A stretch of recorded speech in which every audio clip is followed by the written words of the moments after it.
In Europe during the Middle Ages, the Huns are advancing into the west, causing war and destruction everywhere. The Kingdom of Burgundy is fighting to survive, and now the king has to go out with his men to protect the borders. The area is covered in fog, so the army move carefully. They arrive at a village and find it burned down, with every person and animal dead on the ground. Suddenly a horse walks by, revealing a hidden enemy soldier. This man shoots an arrow at the king and rides away before they can capture him. Marshal Hagen runs to the king's side, but it's too late, he's already dead. A funeral is later held in the capital. Hagen is overwhelmed with guilt and thinks about his childhood. As a kid, he survived a terrible attack from a beast with just a few scars, and the king took him under his wing. Later, while Hagen is training, Princess Kriemhild assures him it wasn't his fault and that he's still part of the family. Soon Prince Gunther ascends the throne and has a meeting to discuss the situation since the kingdom is surrounded by enemies. They're desperate for allies, so Gunther decides that his sister will marry the king of Lombardy. Hagen brings the news to Kriemhild and she agrees to do her duty without hesitation, but it's easy to see that it pains her to do so. That night during a storm, 11 armed men are seen camping near the gates. When Hagen goes to the wall to take a better look, he sees a shadow that whispers, "I know your scars," before disappearing. In the morning, the group crosses the gate and the soldiers immediately surround them. Kriemhild watches them from afar and notices one of these riders changing his face. Gunther agrees to meet with the leader and learns he's Siegfried, Prince of Casanton.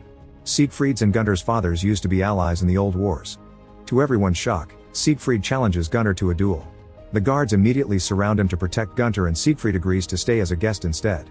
In private, Kriemhild tells Hagen about what she saw and wonders if that person is an old one, an evil being that haunts people's dreams. She thinks her brother should have sent the group away. That night Hagen keeps an eye on the guests. A cloaked figure leaves the group and walks around town, so Hagen follows him. He manages to corner him in an alley, but when he touches his shoulder the shape collapses into a bunch of bags. Meanwhile, Siegfried has drunk so much that he goes to the street to throw up. Hagen approaches him and tells him to leave the kingdom. Afterward, Hagen goes to bed and keeps having nightmares. He sees the mysterious guest in the stable surrounded by blood and tells him he isn't afraid, explaining that the old ones took everything from him, including his fear. The being says he knows Hagen's scars and how he got them, triggering a childhood memory about the loss of his parents during a dragon attack.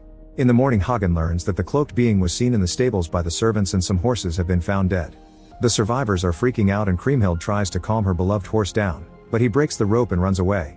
Hagen and Kriemhild jump on other horses and go after him. A chase ensues through the forest until the horse stops at the river to drink. Kriemhild approaches him and tries to pet him, but the horse freaks out again and hurts her hand before escaping. Hagen takes care of her injury while she admits she isn't happy about the upcoming marriage. Sometime later, Siegfried tells Gunther that he's traveling because the Queen of the Valkyries Brunhild called him in a dream. It's said that she has the power to cast spells on men across the world without needing to meet them. The moment is tense, but suddenly Siegfried laughs, claiming the story is a prank. He also complains about the lack of women at the table. In the evening, Siegfried bursts into Kriemhild's room. He tells her she's beautiful, but Kriemhild says he has no respect and calls him a lost soul, forcing him to leave. Meanwhile, Hagen tells Gunther that he doesn't think the marriage is a good idea and assures him that their army is strong enough.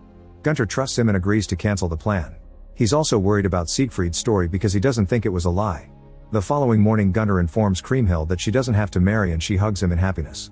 The queen tells Hagen that her daughter had been ready to make a sacrifice for the kingdom and wonders if Hagen is capable of doing so too. Later, Hagen is training with his soldiers when Siegfried comes out with his men to train as well. Their brawling looks more like a street fight than trained knights. Siegfried forgets it isn't real and beats up one of his men, so the others have to pull him away as he laughs like a maniac. Then he asks the local soldiers for a new opponent, so Hagen walks ahead. When Siegfried throws a spear at him, Hagen easily catches it. Hagen tells him they're training for war, so Siegfried should take his game somewhere else. The moment is interrupted by the arrival of a horse with a dead body. A closer look reveals he's a man from a settlement near the border and he was found stabbed to death. Moments later, Gunther is informed that the Saxons and the Danes have turned against them. The capital is secure for now, but the rest of Burgundy will burn. Gunther is so desperate for allies that he tells Hagen to ally with Siegfried's group even if Hagen disapproves of the idea. When Hagen goes looking for Siegfried, he sees the cloaked figure sneaking around and finds some things on the ground that appear to be part of a ritual. The cloaked being finally reveals himself as Alberic and he insists he knows who gave Hagen those scars. Alberic explains that Siegfried fought the dragon alone and killed it. Then he bathed in his blood, which made him invulnerable. However, a leaf fell on his back and stopped the blood from touching that spot of skin, so it's Siegfried's only weakness. Alberic has been hired to make a sword with the dragon's bones. He yells at Hagen for letting Siegfried stay in the castle, saying they've given him what he's been looking for, a family. In the chapel, Gunther's prayers are interrupted by Siegfried and his men. He puts his sword in Gunther's hand and says he'll kill for him. When Hagen comes looking for them, he finds Gunther announcing that Siegfried is now an ally. Later, Hagen goes to say goodbye to Kriemhild before leaving for war. She asks him why he saved her from the marriage considering the kingdom needs allies, but Hagen refuses to answer. Kriemhild tries to mention the feelings between them and Hagen claims he did it to protect the kingdom, yet she says their home will never be safe. The next day the army marches to war.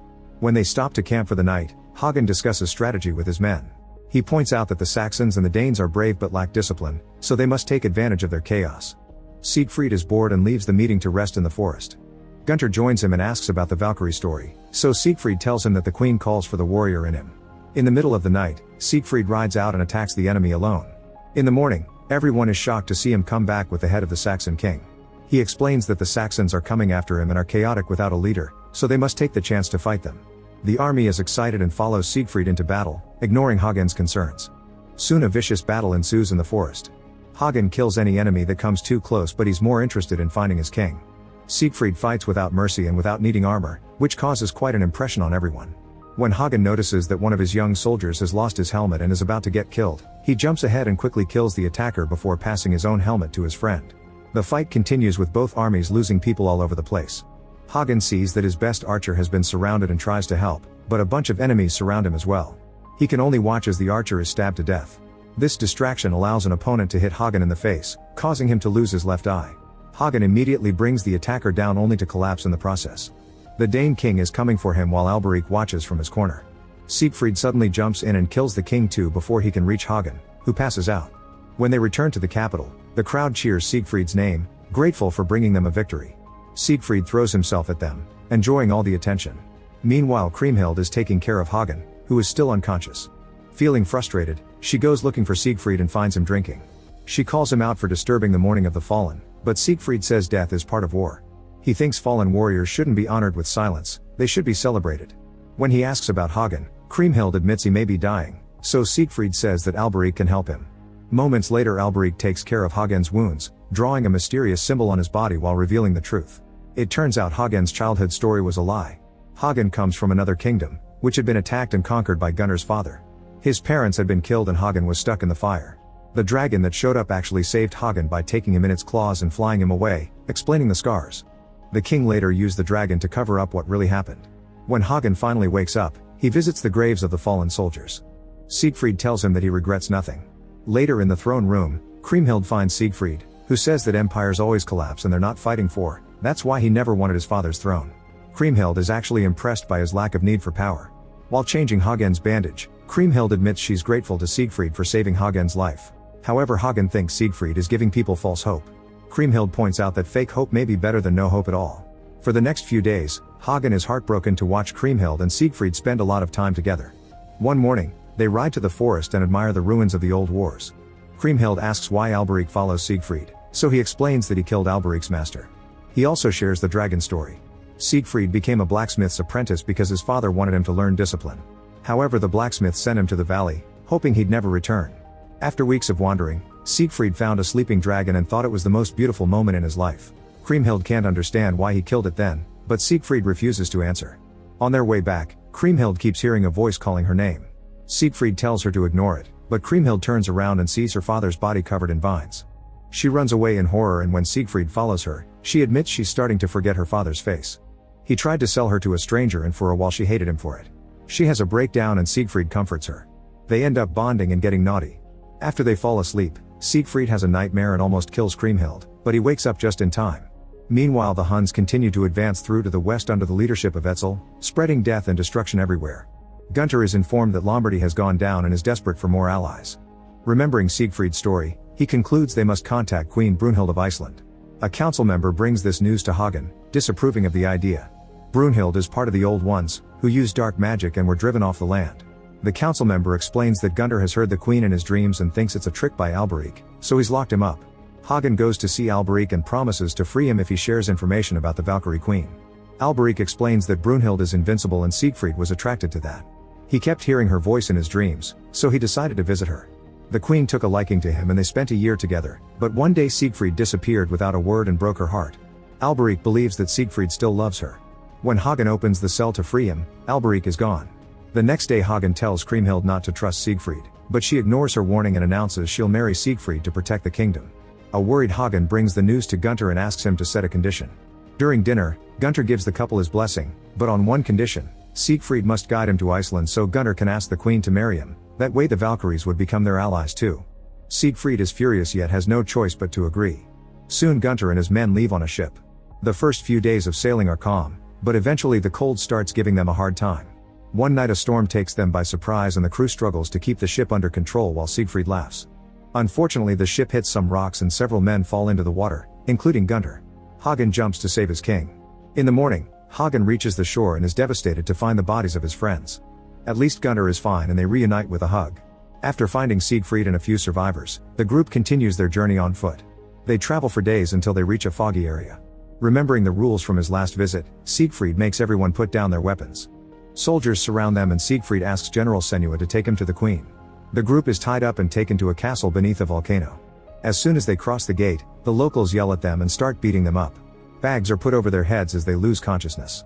When Hagen wakes up, his bag is removed and he finds himself in a big room with Senua. She explains that to win the queen's hand, Gunnar will have to defeat her in battle. Many people tried in the past and the skulls are on a pile nearby.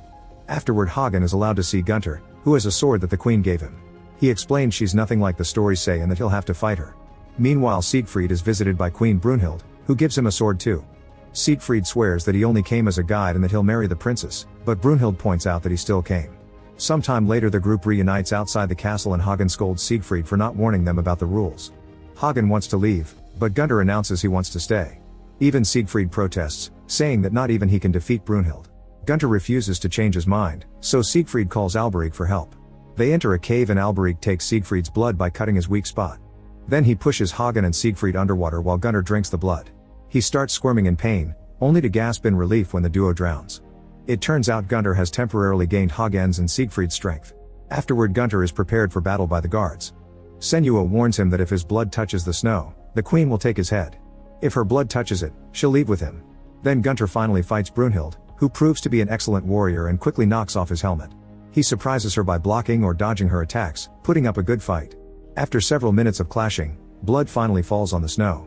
To everyone's surprise, it comes from a cut on Brunhild's leg. Gunnar immediately lets go of the power so Hagen and Siegfried can wake up in the cave. Brunhild and her army fall to their knees, determined to keep their end of their deal.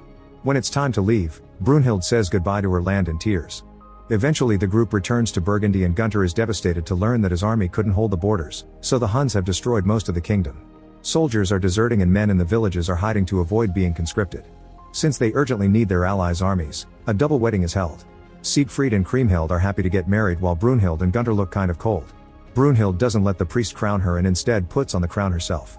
Later while everyone is getting ready for battle, Brunhild deals with her frustration by attacking Siegfried. She beats him up in front of the entire army before screaming in anger. The night before the big battle, Hagen notices that his soldiers are fearful and hopeless. He gives a speech to fill them with hope, telling them to follow the queen because she'll protect them. In the morning, the army sees Brunhild's volcano erupting in the distance and considers it a good sign. As the battle begins, Brunhild charges ahead and nobody hesitates to follow her. The fight is vicious and death is soon covering the entire field, but Brunhild's leadership still easily pushes her team toward victory. Etzel stares at her overwhelming power and has no choice but to retreat. In the evening, a huge party is thrown to celebrate their victory. While everyone is dancing and drinking, Brunhild and Siegfried dance too closely and end up leaving together, which is seen by Hagen. The next morning, Hagen notices that Brunhild and Siegfried are still flirting in front of everyone. Hagen approaches Siegfried in private and explains he'll tolerate this on the battlefield, but Siegfried must stay loyal to Kriemhild when they return. Siegfried hugs him and promises to treat the princess well. The next few weeks, the kingdom is happy to be at peace again and concentrates on rebuilding. However, Siegfried is bored and asks Kriemhild to run away with him. Kriemhild refuses, saying she belongs there. Later Kriemhild asks Hagen why he never married and he insists he had more important things to do. They share a sweet moment knowing they'll never be together. In the throne room, Gunnar learns that his people are still losing hope because they lack the manpower to tend the farms. Siegfried steps in to help, but Gunnar hates how the locals like him better and scolds him for interrupting.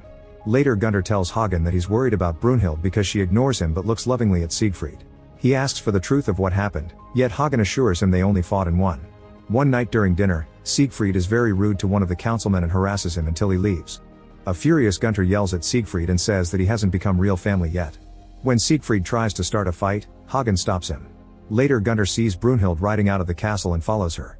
The next morning, Gunnar tells Hagen that Brunhild and Siegfried have been meeting in secret. The people continue to adore Siegfried, but he comes and goes without caring about anyone's feelings. Gunnar doesn't want Siegfried to destroy the family, So Hagen agrees to do what the kingdom needs. Meanwhile, Siegfried apologizes to Kriemhild, yet he continues getting drunk in taverns and getting in fights. One day, Hagen invites Siegfried to go hunting and together they bring down a white stag. Hagen has many chances to kill Siegfried with a surprise attack, but he doesn't dare to do it. Instead, he gives Siegfried a sword and asks for a fair fight. They are both great warriors and keep on fighting for several minutes.